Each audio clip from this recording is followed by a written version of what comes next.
Welcome to Festival Hall Presents. I'm Nicole Chillemi, Executive Director of Festival Hall in historic Greensboro, Georgia. We are a cultural and performing arts and event center located in the heart of Lake Oconee's hometown. We created this video series to bring you some fascinating profiles of locals and friends of Festival Hall, as well as established professionals who work in the arts. Since we cannot open our doors in our normal capacity at this time, we hope these profiles will entertain, educate, and help bring awareness to Festival Hall and the arts. In this segment, I talk with internationally acclaimed jazz trumpeter, educator, author, and the director of the Count Basie Orchestra, Scotty Barnhart. We hope you enjoy Festival Hall Presents. If you would like to support Festival Hall, you can make a tax-deductible donation on our website, www.festivalhallga.com.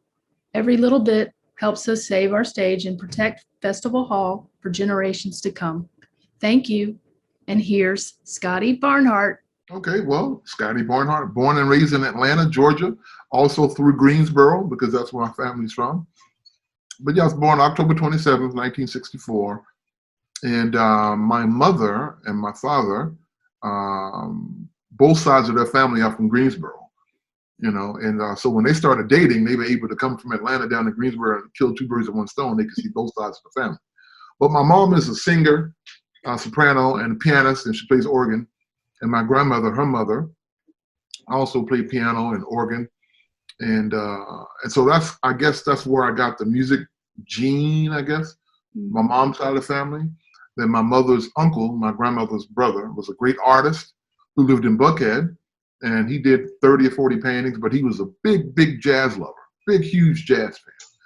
And as a matter of fact, when he died in '88, I inherited his jazz collection. He gave me I had his jazz collection. He bought me a new trumpet, all this kind of stuff. So, but growing up in Ebenezer Baptist Church, where we grew up, as I was mentioning, Dr. King Sr.'s the minister before him was Reverend A.D. Williams, who was from Greensboro. Mm-hmm.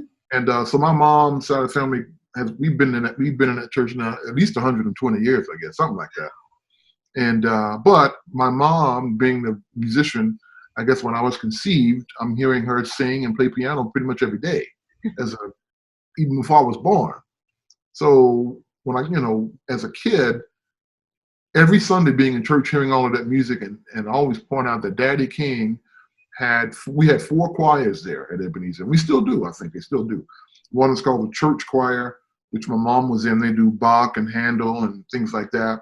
And then there's a male chorus. And there was a children's choir that I was in when I was 13, 14, 15.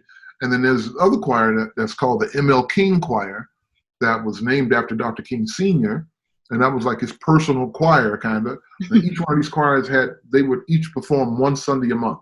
But the thing that made the M.L. King choir different, they didn't use the big pipe organ in the stands up in the choir stand like my mom's choir did with Bach and Handel and all that. They used the Hammond B3 organ, which was on the floor. Mm. And I always remember there was a difference in their sound and what they were doing. They were basically strictly gospel. Mm. I mean, head swinging, toe tapping gospel, and the organist would be walking the bass lines with the pedal with his foot. Mm-hmm. So when I heard Basie for the first time, Count Basie Orchestra, I said, "Oh, that's the same thing I hear in church every Sunday. Every once a month." It's a direct connection. The jazz orchestra, whether it be Count Basie, Duke Ellington, or whomever, that's just an extension of a gospel choir. That's all it is. It's just a more sophisticated, and I knew it was more sophisticated because of the harmonies and what they were doing, but it felt the same way. It went through me the same way, made me feel the same way. So that's kind of how I got into jazz early. Well, 9, 10 years old. And then when I was, when I was in 5th grade, when I was 9, in Atlanta at that time, or DeKalb County school system, they asked all the students, if you want to be in a band or something like that, take this permission slip home, give it to your parents, whatever instrument you want to get, have them get that and come back to school with it. And whatever you bring back, we'll place you in the right group. If you bring a string instrument, we'll put you in the orchestra. If you bring a brass or whatever, we'll put you in the symphonic band. So at that time, I was somehow fascinated with the violin. And I was 9. I guess I must have seen a student with it or something. So I asked my parents for a violin. They said, "Yeah, we'll get you a violin." So the day came where I knew when I got home from school that day, my mom would be coming home with the violin and all of that, and I could get in the band. So it was September 1974, and I was in 5th grade and at Terry Mill Elementary, which is a different school now, but right around the corner from where we grew up, and so she comes home, she gets around to the trunk of the car, opens the trunk, and I'm expecting a trumpet, a violin, I'm sorry. I'm expecting a violin. But she opened the trunk and opened the case up, and it was a silver trumpet. And the sun hit it. Been playing trumpet for 46 years. Never thought about it. That's how that happened. Wow. So eventually I asked my mom one day, well, why did you get a trumpet instead of a violin? You know what her answer was? Very simple. She said, well, when I got to the music store, all of the other parents were there too, and there was too many people in the line to get the violin. So I just went next door and nobody was in line over there. So I went next door and just picked the trumpet, came home with that. The line was too long. So that's how I started playing trumpet. And I never thought about the violin. I never asked about it. The trumpet was always easy for me to play. I guess even to this day, it's pretty easy. I never had any issues with it. And I guess that's what I was supposed to be doing. So, it led me to, I ended up seeing Count Basie twice live when I was in high school, still in high school. The second time I saw them at the Fox Theater, I met the whole orchestra after the concert. I was outside of the theater waiting for my parents to come pick me up. And I was standing across the street from the theater, not knowing that I was standing in the front of the door to their hotel. Mm-hmm. So the whole band was walking toward me. I'm like, oh, that's all of the guys. And I said hello and whatever. And one guy in particular, I remembered him taking the trumpet solos because I'm a trumpet player. And I must have said hello, whatever I said. He said, well, come on inside. Young fella, come and have a bite to eat with me. Come on, have some dinner with me. Come on. I said, okay. So I went inside, and it's still there, the Georgian Terrace Hotel, I think it is. Yeah. Directly across the street from the Fox. And we're sitting in there, and I can see all of the years. His name was Sonny Cohn, C-O-H-N. And he was in the orchestra for 30 years. And he was Basie's road manager and all this stuff. And I could see and hear and feel the wisdom. This guy been around the world 200 times, and we talking trumpet stuff. He said, yeah, man, make sure you do that. Make sure you practice that. And I told him all the stuff I was doing. He said, well, I'll tell you what, when why don't you come back in the morning about 9:30, we're going to leave the hotel at 10. They were going to Memphis or Nashville or somewhere. And why don't you come back and meet Mr. Basie? I said, okay. He said, why don't you bring the trumpet, bring your little book of medals and all-state stuff that I was in. He said, bring all that stuff. Just come back in the morning. So while we're talking, my parents are going up and down the street. They don't see me, and I finally get their attention. And they see me, and they pull over, and they wait and everything. And I was so excited when I got out. I told them what had happened. So the next morning, my mother takes me down to the Georgian Terrace Hotel. And sure enough, the entire orchestra is out in the courtyard. They're all out there. Freddie Green, all of these great musicians that I've been reading about and hearing about and listening to. And so I sat down at a table with Eric Dixon, who was in the orchestra for 30 years. Freddie Green, who was there for 50 years, longer than Basie, and Sonny and me. We just sitting there, and they had my trumpet. Sonny was playing on my trumpet, and Freddie Green is flipping through my pages of my all-state medals and all my little awards and stuff. And right then at that moment, I knew I would be in the orchestra one day. I just absolutely knew. I didn't know when or how, but I knew because it just felt like family. I felt a part of them. I was only 17, but I knew. I just knew. So I never worried about it.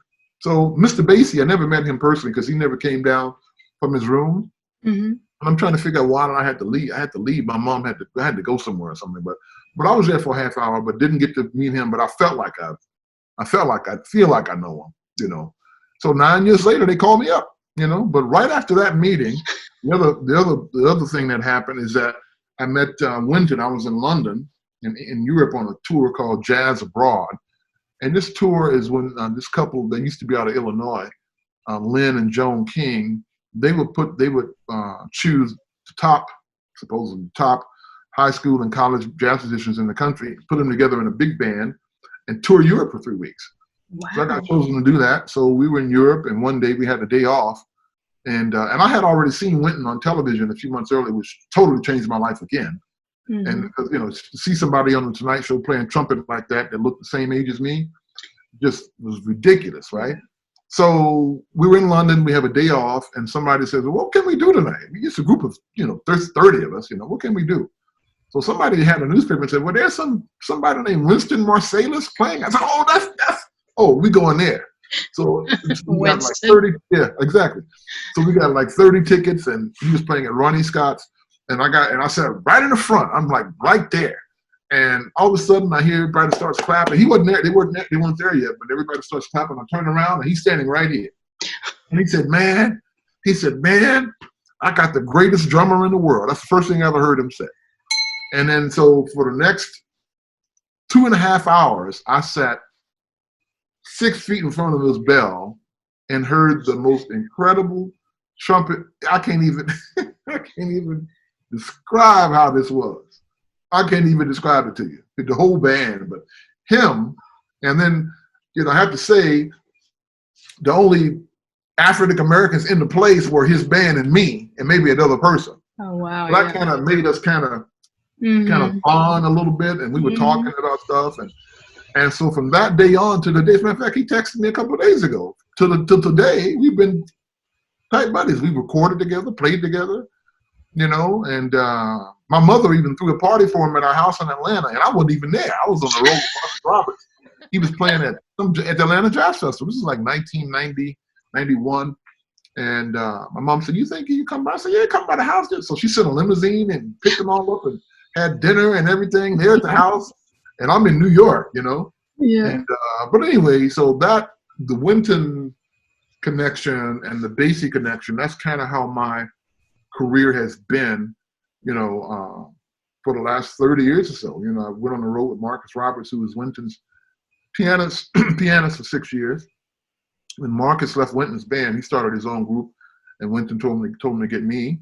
So that's kind of how I got my name out there and started recording and playing. And I guess that's how the Basie people whoever wanted me to join saw me playing, and they called me up. So when the Basie Orchestra called, I was in the middle of a solo career. I had a manager, and I was opening for Dave Brubeck, Ellis Marsalis, and getting ready to do I had done a showcase for a record company. We were trying to get a record deal and all this kind of stuff, because at that time in the early 90s, I was a part of what they call this Young Lions jazz movement. Right. They were signing all these young people, and they were they wanted to sign me. But the Basie Orchestra called right in the middle of all of that. And I had to make a real quick decision, and I had the thought, I can't turn that down. So I had to put my career, my solo thing kind of on hold.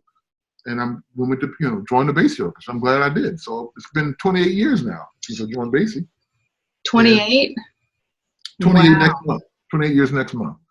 So the last 7 have been as director, and the first 20 feature trumpet soloists. So it's been I have to pinch myself every day. So that's kind of how it's been. And of course, I wrote this book, and I started teaching at FSU, and just been busy, just doing stuff, and still touring, still teaching. Just gave a final exam before I saw you. Ah. I love teaching at FSU. I've been there, what am I now, 18 years? I got tenured my tenure must have been about 5 years ago, something like that. Yeah, that's that's one of the best for jazz right now, isn't it? Yeah, we have a great jazz program. As a matter of fact, yeah, all of our students are doing very well. I mean, they're in New York, they're all over the place. And Marcus Roberts also teaches on our faculty, so we have a great jazz faculty. And I just love doing what I'm doing. And I spent up until 2 years ago, I was dividing my time between Los Angeles and here. I would be flying back because I'm part-time at FSU, which allows me to travel, because I told them I couldn't come off the road. Right. And they didn't want me to do that. But to me, any musician that can travel, that's what you need to be doing.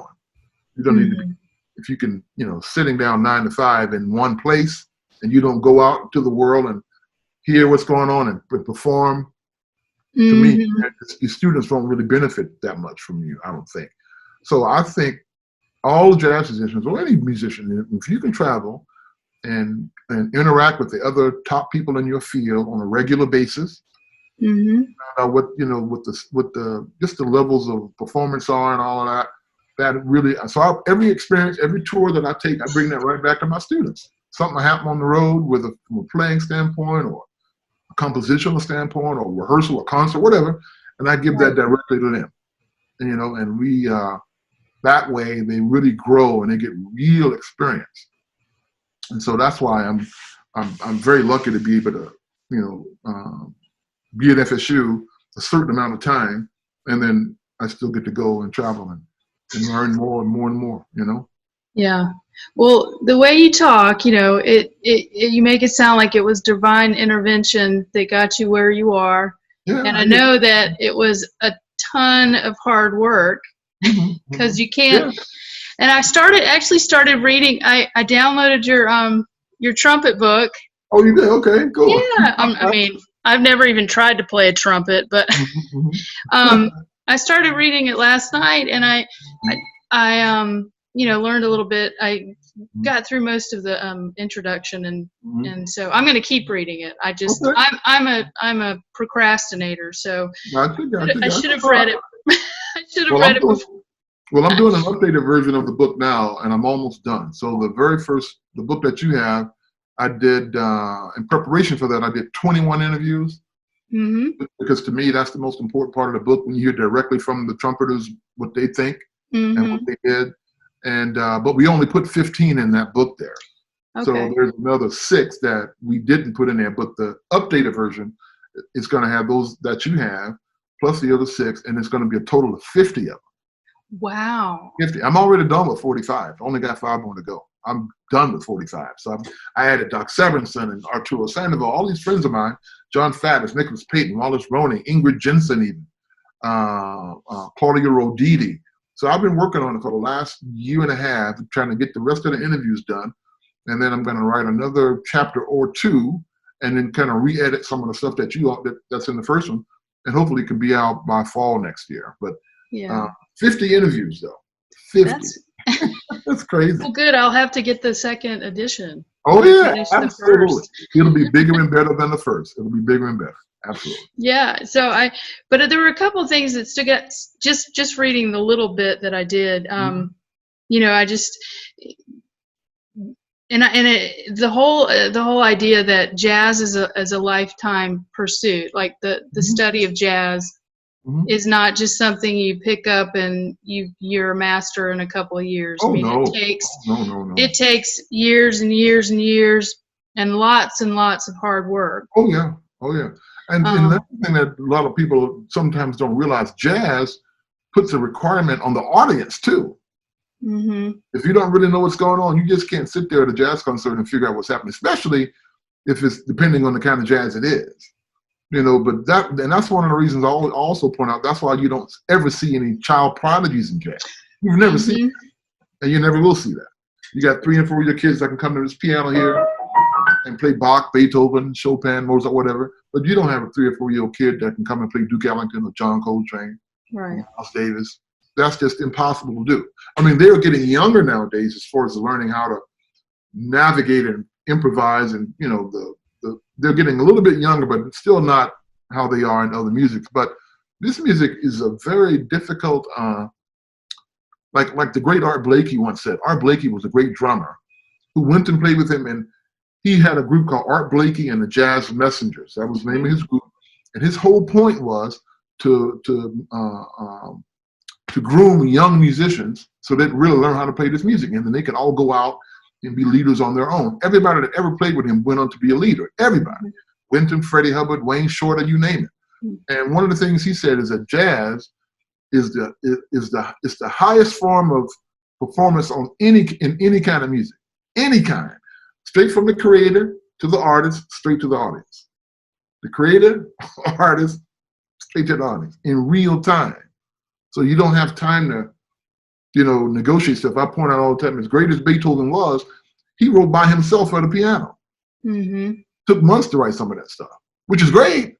That's not to say, but one of the ways I try to really give a great definition or understanding of what jazz musicians do, I give people this scenario. Okay, say you have Beethoven sitting at a piano. Right next to him on another piano, you have Bach. And across from Bach on another piano, you got Mozart. And right next to Mozart on another piano, you have Haydn or Debussy, doesn't matter who it is, right? Now imagine, of the 4 of them, they have one song that they're playing. It could be, say, Mary Had a Little Lamb. Really simple, you can listen to. But imagine all 4 of them playing it simultaneously without speaking, and they're all, and each one of them is interpreting it in their own way, but together. Mm-hmm.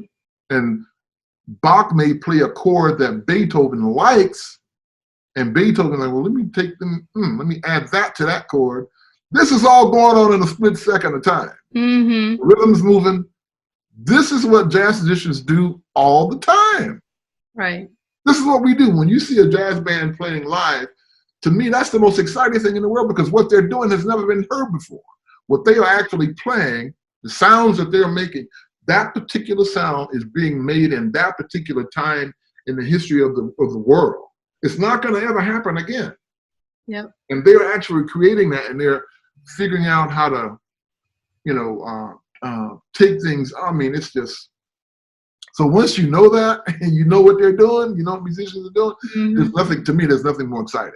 Absolutely nothing. No music whatsoever, because in classical music, you know when it's going to get to measure 15, what they're going to be playing. Right. You already know. Yeah. And it's just up to the different orchestra that's playing it to see if they can make it a surprise for you. Which it's too late. They can't do that. Right. They can mess it up. They can mess it up. Right. But if you take a tune like, say, Take the A Train by Duke Ellington, that first chord is this. But somebody may play the chord like this. Same chord. So the mind of a jazz musician, when you think about Charlie Parker or Miles, or especially Dizzy Gillespie, oh my God, or Duke Ellington or Monk, these people. And so this music is very, and one of the things that you'll get to in the book too that I point out, I truly believe that jazz musicians, our best ones, are amongst the greatest thinkers of the 20th century. Their mind, how they think. I mean, I put them right up there with Freud and, Einstein or whomever. Seriously, how they think. When you get their recordings and you start dissecting what they're doing, it's like, there's no way they could think of something. There's no way they could think that quick. Right. There's no way they could do that. And they do it night after night, and started off in these divey bars and brothels and all this kind of stuff, and eventually made it to the concert stage in 1938 with Benny Goodman at Carnegie. Now it's all over the world. And when Louis Armstrong was alive, it was the most popular music in the world. In the world. Yeah. Being played and sold more than any other music.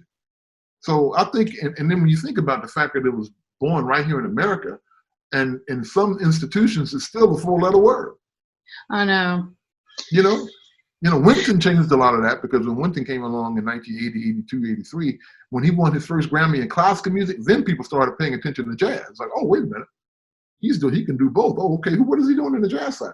That's how people started paying a lot more attention to jazz, because you had somebody that mastered the classical realm. And even to this day, I tell students all the time, to this day, if the world were to end tomorrow or now, and you had to figure out who was the greatest trumpeter to ever play, he's one or two. He's one or two. He's number one or two. Whoever number two is, I don't know. But he's one or two, because you've got to look at his work in the classical field. He has recorded flawlessly, I might add, every major trumpet classical solo. Every last one of them. Wow. Flawlessly. Yeah. I mean, with the greatest symphonies and everything. Then you look at his jazz playing, he's recorded every major jazz standard and played the living heck out of it.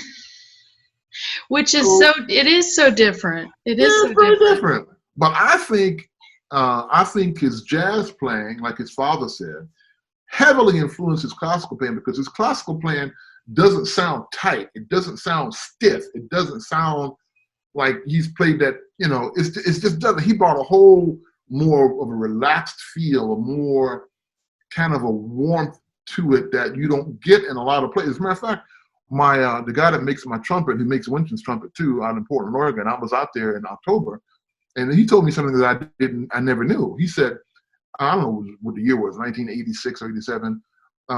They took 16 different recordings of the same piece, some trumpet concerto thing, whatever it was, by 16 different trumpet players around, top trumpet players in the world who had recorded it, and they gave it to a committee of people so they could see if they could agree on which was the best one.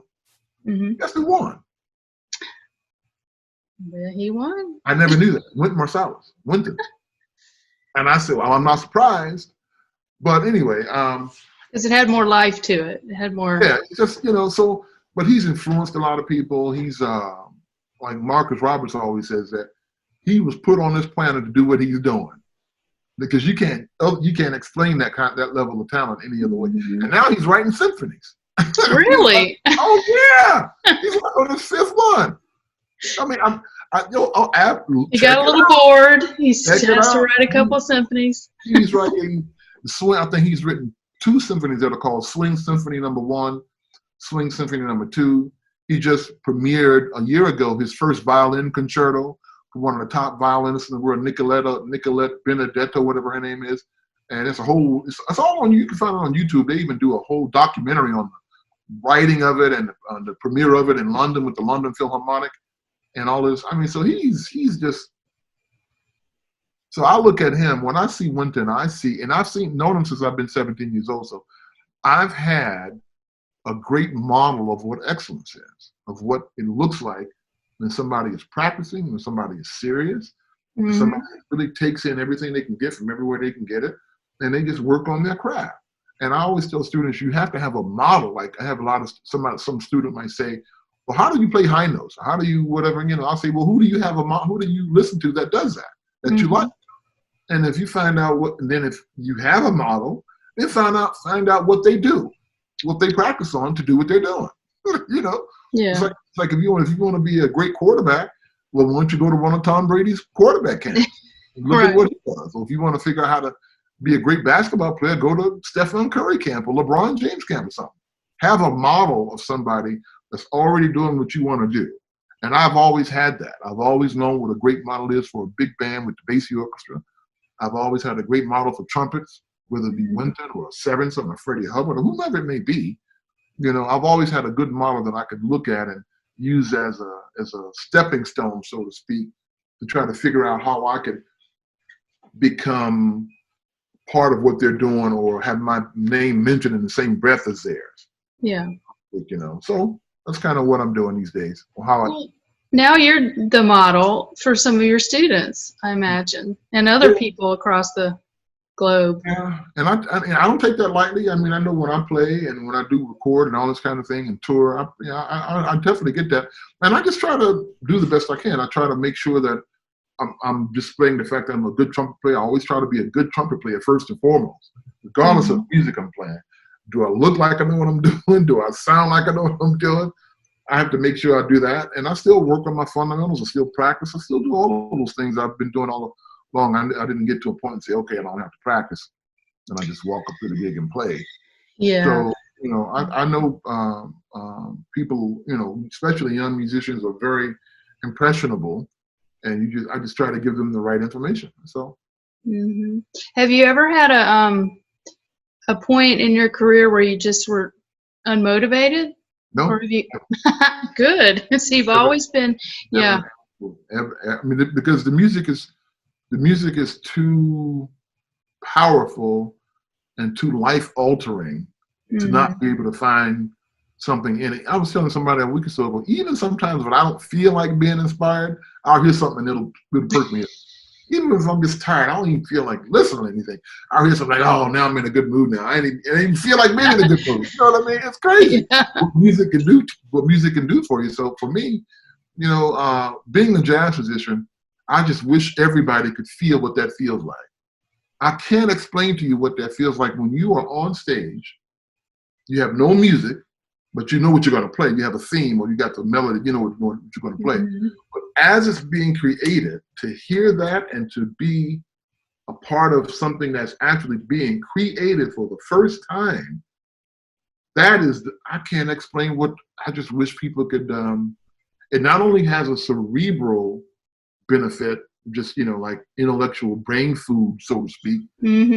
Physically, you can feel the vibrations going through you when it's working. Right. And the funny part, when it's not working, then it becomes funny. Yeah. Like, oh, I didn't mean to play that. Or, did you hear what this cat just did? And then you just try it again.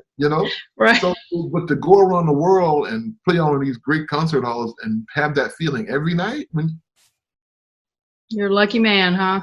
Luckiest person on the planet Earth, the luckiest person in the world to make a living at doing that. Yeah. So I just, the music is there, and we have a lot of young people that are really, especially like in Japan. I mean, I don't think I've ever seen a culture of people that young that can play jazz as well as they can. Yep. I mean, it's unbelievable. And they treat Basie like a god. So that they treat us like, rock star, like the Beatles. Oh yeah, you're like the Beatles. Yeah, so I love going there and working with them and hearing them play, and I have many great friends that are there now. We still stay in touch even when we don't go there one year, we'll go the next, but we pretty much go to Japan every year. But I stay in touch with a lot of my friends there, and it was funny. I think five of the guys married Japanese women. Oh wow. Oh yeah. Our former pianist, one of our saxophone players, one of our trombone players. I think one or two more. Yeah. Mm-hmm. Wow. And families. One of them moved to Tokyo, and the other one splits his time between New York and Tokyo, and so it's just traveling, and you just begin to learn really more about humanity when you begin to travel, and you start realizing that people are the same. Right. Nobody, it's the only thing that makes us different, and how we look and speak and all that is just geography. That's all it is, and climate. Yeah. But we're all the same. Everybody wants to be left alone.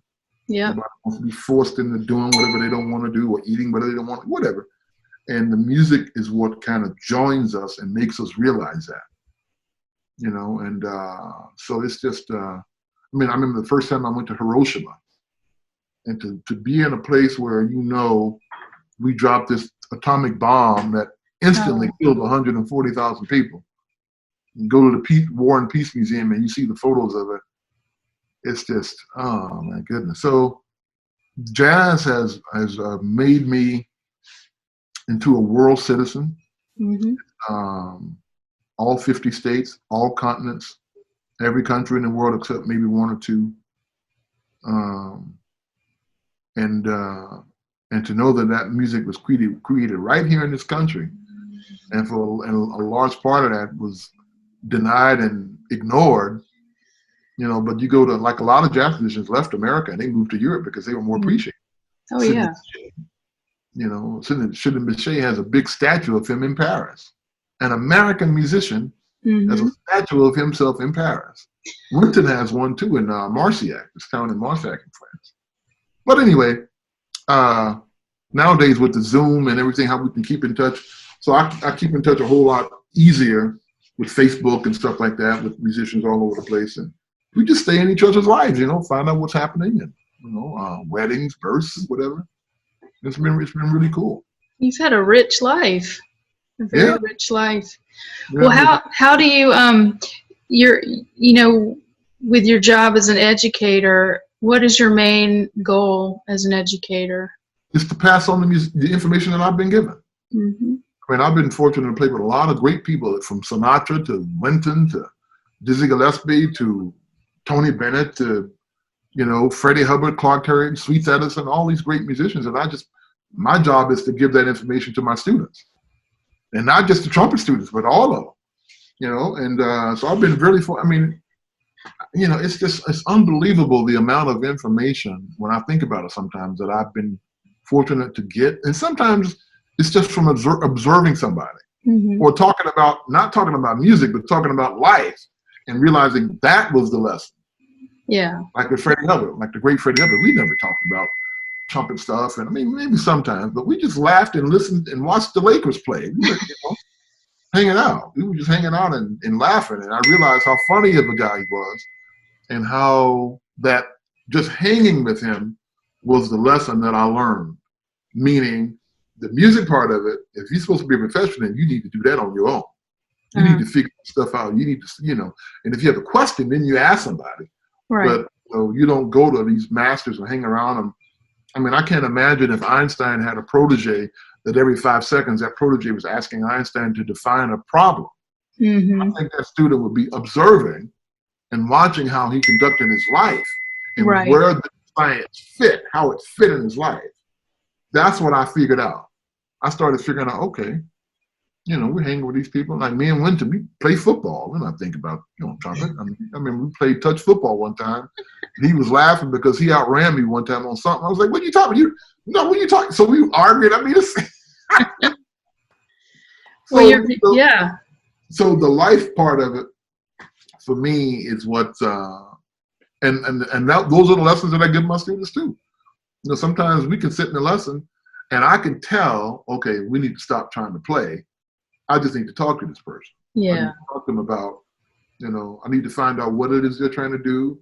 I need to see if I can find out more about their family, more about whatever, just a wide range of things that make them who they are, not the trumpet part of it. That's just one part of it. Mm-hmm. What do they like? What do they like to eat? I mean, what Yeah. movies do they like? What, you know? And so I found out all kinds of things like that. And once I began to see that all of the great musicians that I've run into were human beings first, then that let me understand. Okay, I see now. It's like with Basie, you know, I'm leading 18 men, and a few of them are older than me. You know, quite a few of them. I don't know how many of them are older than me. Maybe four, I don't know, 4 or 5 or something like that. But the point is that Mr. Basie figured out, or just always knew how to lead a great orchestra. And what you do is that you treat them as human beings first and foremost. You don't treat them as your trumpet player, as your drummer, as your bass player. No. You treat them as human beings with families first. That's how you treat people. And then the music part, everything after that, you're going to get what you're supposed to get, because you will have their respect as a person. And then if something comes up with some problems come up, or an issue comes up, you can resolve it as a human being, not as a boss to a worker. You know what I mean? Mm-hmm. So I was learning a lot of stuff about things, you know, just in general about how you lead people, and this music forces you to do that.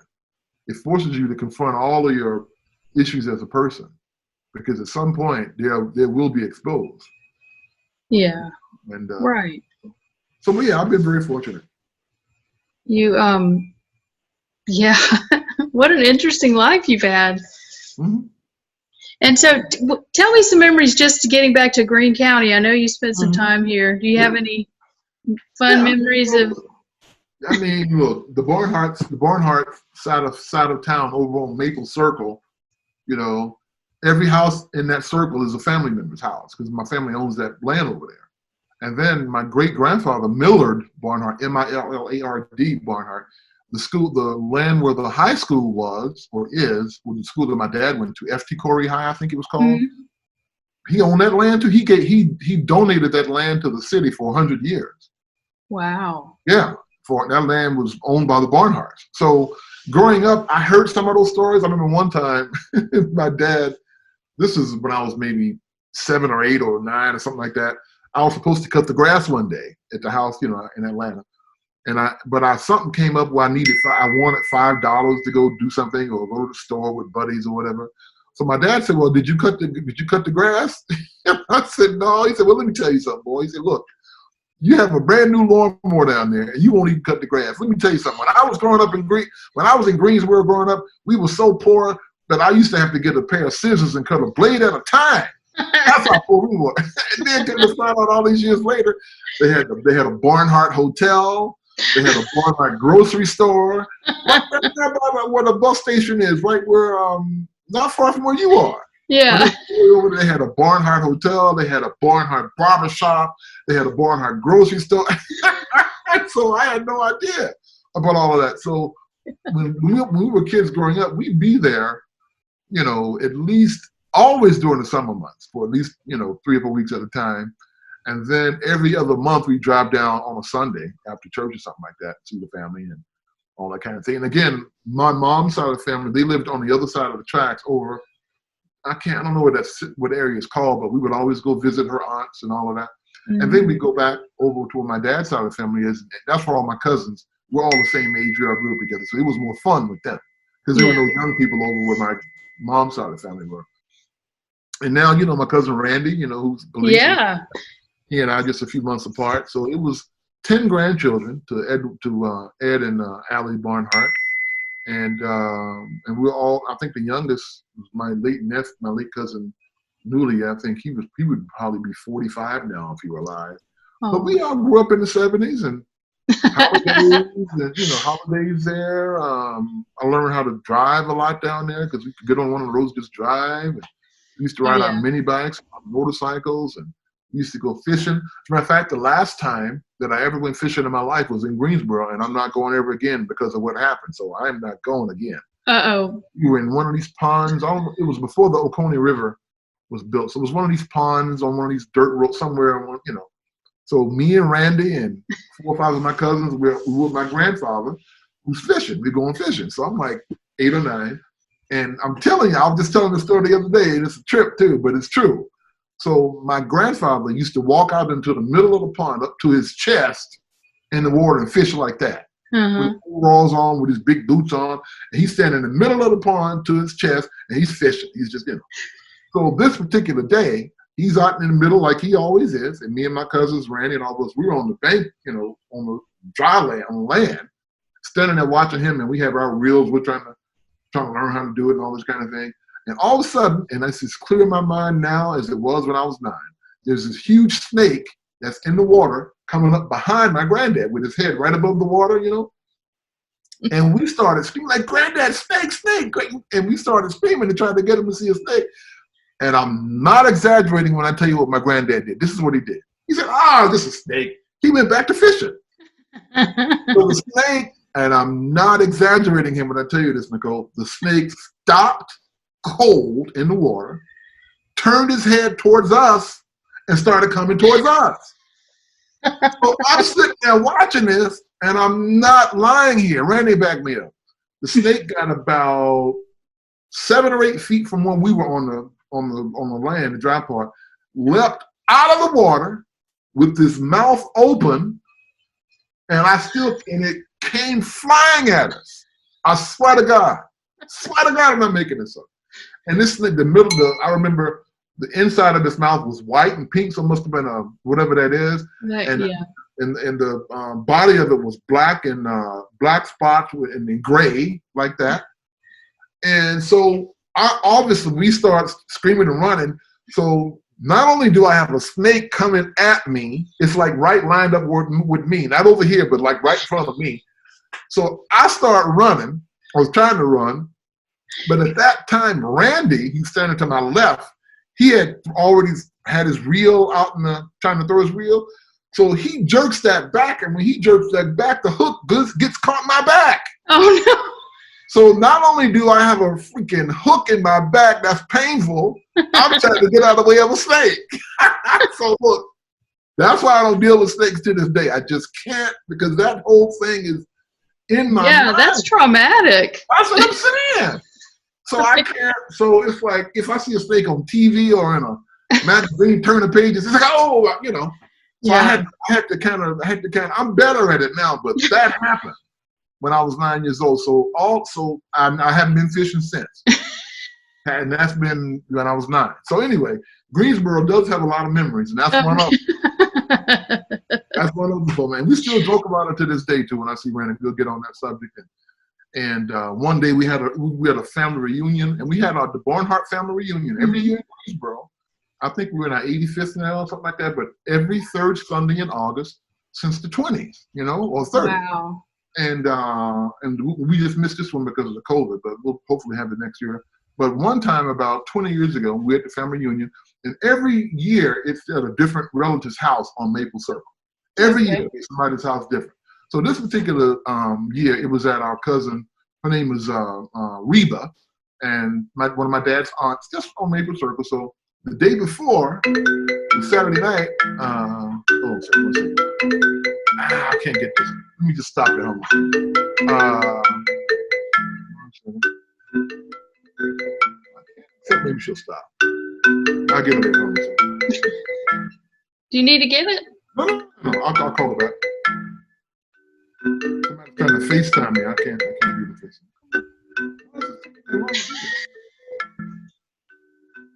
Okay. There we go. Okay, cool.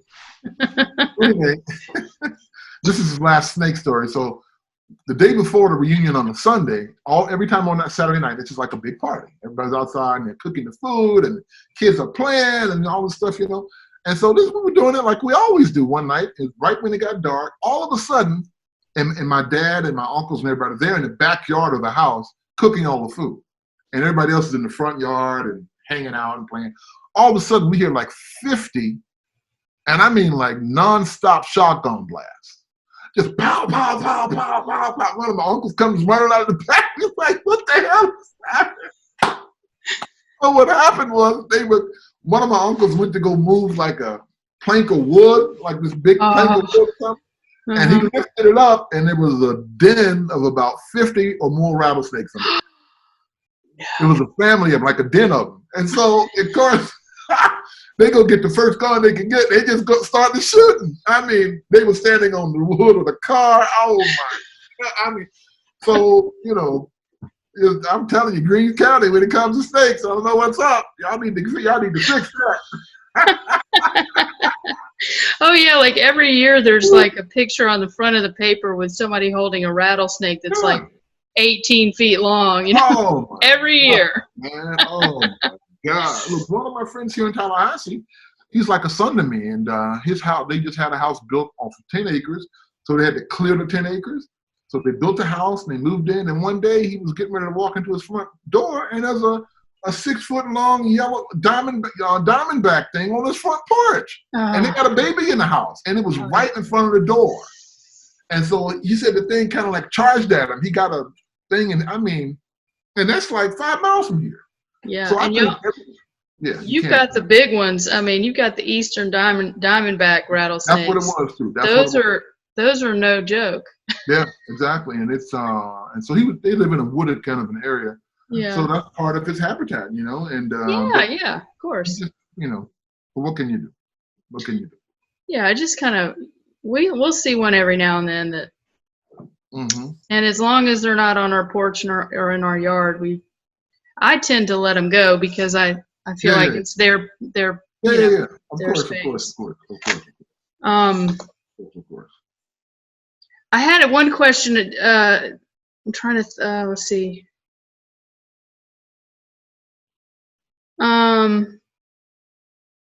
I was curious about the Count Basie band, the arrangements. Do y'all use arrangements that have been in the repertoire forever, or do y'all?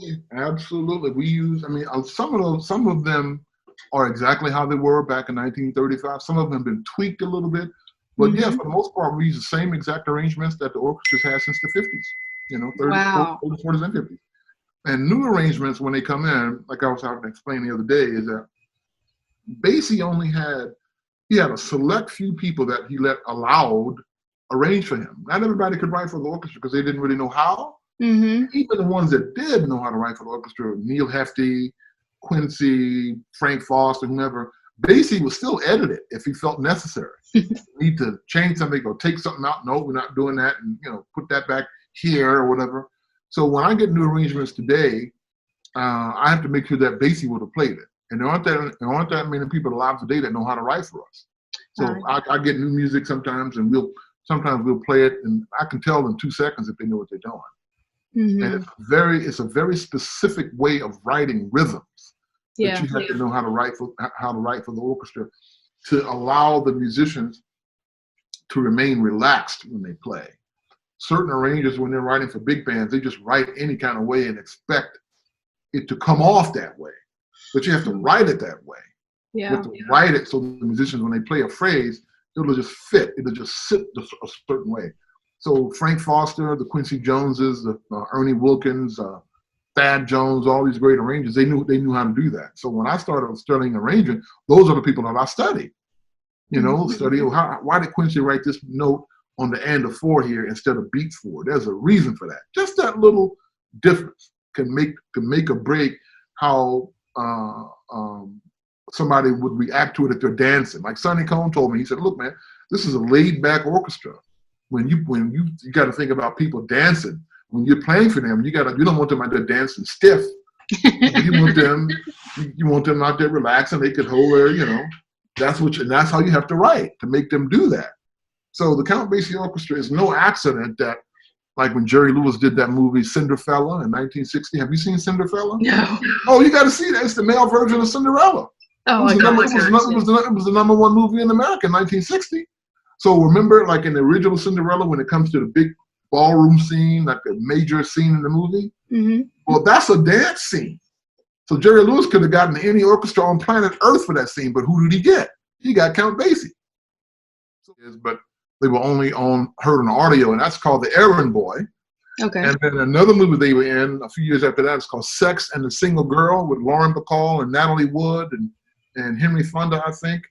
Then another one of course, the famous movie that the band did was Blazing Saddles with Mel Brooks in 1974. Yeah.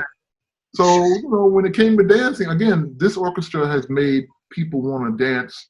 I mean, people love dancing the Basie more so than any other orchestra. So whenever we play dances, I love that because we have a little bit of a different set list that I use sometimes just to, get people on the floor. And but even in our regular concerts, I tell people no matter where we're playing, Carnegie Hall, wherever, if you want to dance, get up and dance. That's what the music is for. Yeah. Some people that are in a formal setting think that they can't snap their fingers or pat their. No, this is what the music is for. Don't let the surroundings. Get in the aisle. You don't have to be stiff. You need to feel the music, enjoy the music. Exactly right. Yeah, we don't care. Get up and dance. That's what it's for. And so this orchestra. And again, our point was we were talking about arrangers. Yeah. There's been a select few of people that have done that. Very select few of people. And they all have one thing in common. They know how to write the rhythms the right way. So that when you play it, even if it's a song that you're going to play it what we call the Basie way. Mm-hmm. And there is a such thing as called the Basie way. It just is what it is. It's just how we play stuff. And a technical example of that would be like if we've been playing something for years and we have this one note that we've always been playing, like on the end of beat 4, like 2, 3, 4, and play it right there. Mm-hmm. After a while, we actually might move that to beat 1 of the next measure because it gives it arrives later. It gives a different. Mm-hmm. So we just change stuff and never play what it looks like on the paper exactly the same. It's not what we do. So once I joined and I figured that out, it's like, oh, okay. If I have this phrase, I kind of know how we're going to do it now. It's not going to be what it looks like. It's going to be what it sounds like. So I have to kind of listen to everybody. Oh, okay, they're changing that. Oh, they're doing that. Oh, okay. And it takes a minute. Yeah, I'm sure. I had grown up listening to the albums, so I knew what they were going to do. It was just a matter of playing whatever part I had to play. So I fit right in from day one. So that was a plus to be able to do that. Destined to be in the Count Basie band. Yep. Absolutely. I mean, and I had strange dreams too with Basie. Oh my good. Oh, I'm serious. And it's real short. I'll tell you, I went to Gordon High School, which is now McNair Junior High in DeKalb County. But when I was growing up in the 70s and 80s, our rival was Walker High, which is McNair Senior High now. Okay. So anyway, in the late 80s, I started having these dreams. I had them like 3 or 4 nights in a row, same exact dream. And the dream was I was in front of a big band. I don't know who the band, I couldn't see the people I was playing with, but I'm standing in front of them. I'm playing a solo, and it's in the gymnasium of Walker High. I knew it was Walker. I knew it wasn't my school, but it was Walker. In the gymnasium. And you know how when you have concerts in the gym, they'll take the basketball goals and they'll bend them back out of the way so the audience can be on the floor. I remember seeing that. I remember seeing my family there, and I remember that I had on a gray suit with a red tie and a white shirt. I remember that. And I remember playing a real slow, pretty thing, And in the back, on the back wall, in the back of the gym that I could see was a huge, big picture of Basie. Basie's face. I had that dream 3 or 4 nights in a row. Now, this is like 1989, maybe 90, something like that. Now, I joined the orchestra in 1993. In 1994, or was it 95? I think it was 94 or 5. Guess where we played? Walker High School. Wow. Guess what our band uniforms were? Gray suits, red tie, white shirt. That is bizarre. Family's right there in the front row. And I had a ballad feature at the time on this tune called What's New, Whatever, And the Frank Foster had written for me, so sure enough, he calls that ballad. So I have to walk down in front of the band, and I'm playing, and I'm not even thinking about the dream or anything. I'm just playing the solo. But in the middle of the solo, I was like, oh my God, are you kidding me? What? Then I remembered that I had deja vu. I was like, oh man, you got to be kidding me, man. Yeah, that's a true story. So Wow. I don't know what they say, things are predestined or what, I don't know. I don't know what to say about it, but that's what happened to me. Yeah. And I'm like, this is just too crazy. That is just, you can't make that stuff up. You can't even make it up. And I have a photo that I took. I wish I had it on my piano. But there was a photo that I took that night after the concert. Somebody took it, me and my family, and I got my gray suit on, my red tie. And I was supposed to be in the Count Basie Orchestra, I guess. You know? Yeah. Wow. Mm-hmm.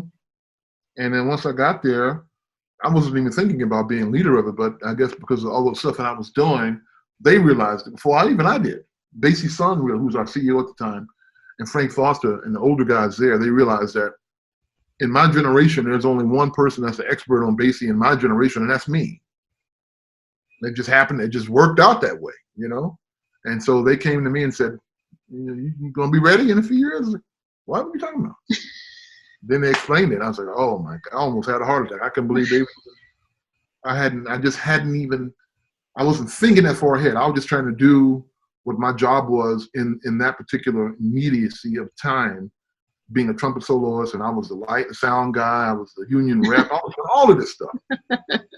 And so all of those things prepared me. So by the time I did become leader of it, it was an easy transition. It almost didn't even feel like a transition. It was already kind of there. And yeah, it's crazy, man. And at some point, it'll be your job to pass the baton to someone else. So before we leave, just to what's the future of jazz going to look like? What do you think? That's a good question. I think that's a good question. I think a lot of it has to do with our educational system. Mm-hmm. Meaning, is this music really being studied right, or studied well, or studied enough? Mm-hmm. You know, because the answer to that, in some cases yes, some cases no. But I think the music will still survive it. You know, I think we'll always have big bands. You know, I think it may not be, how can I explain? Well, I can say this. The young musicians that I've come across in the last 20 years, there's a great percentage of them that are very, very serious about preserving our tradition. Mm-hmm. Just like in classical music. Yeah. Well, the music of Bach is never going to die. The music of Beethoven is never going to die. Every year, every month, somebody's going to be playing Beethoven's, Fifth Symphony somewhere. Right. You know? And same thing with jazz. I think every day or every week, somebody's playing a Basie tune somewhere. Mm-hmm. Whether it's here in the States or in Japan or whatever. So I think the music will still continue to live.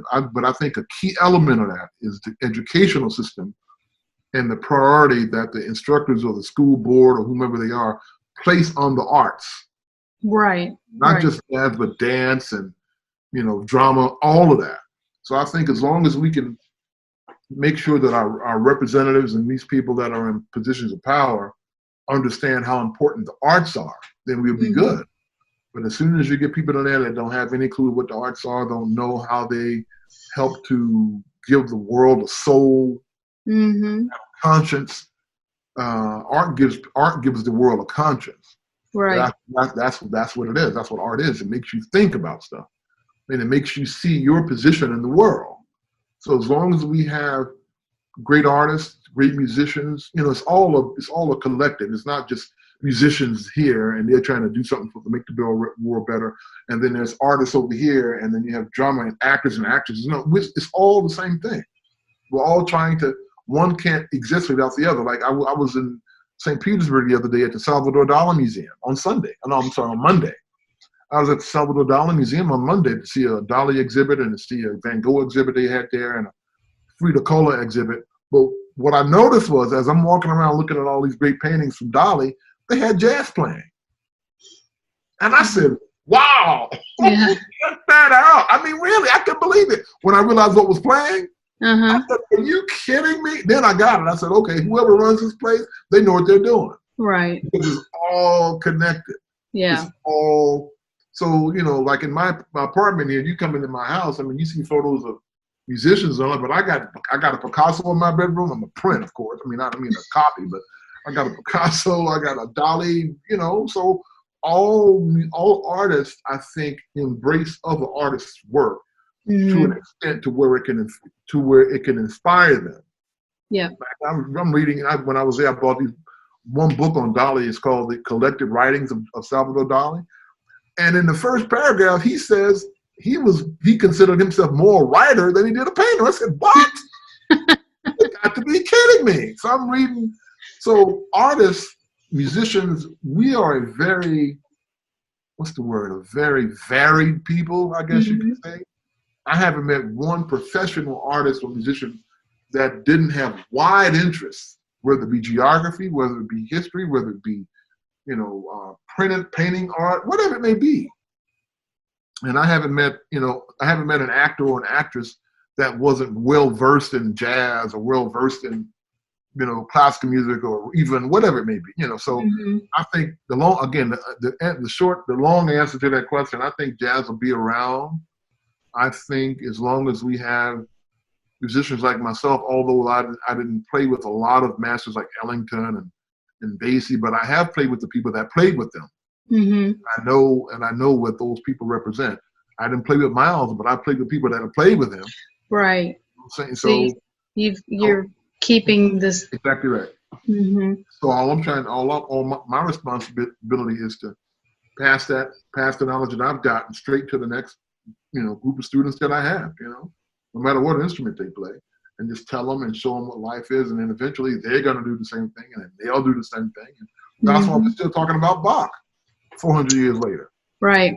You know, because people realized how important that was, and they kept passing it down and making sure that in the educational system, it was a part of the music program, it was a part of the festival, whatever it may be, and we just got to do the same thing with jazz. And luckily, I think there's some good, like jazz at Lincoln Center, that's a really important position to have. It's the first major edifice ever created for jazz, ever, in the history of the world. So since this music started, one organization, one building, one area, their specific job is to enhance and cultivate the learning of what, you know, and present what the best of the music is. So as long as we have that, you know, I think we'll be okay. Yeah. People like yourself that bring great music to the concert halls around the world, you guys are really important too, because we don't have the venues where we're going to play. That's right. So it's a big collective effort with a lot of different moving parts, and the musician is just one part. But there's the booking agents, there's the hall managers, there's the caterers, there's the pilots of planes, drivers of buses that get us to where we're going. I mean, everybody is all together.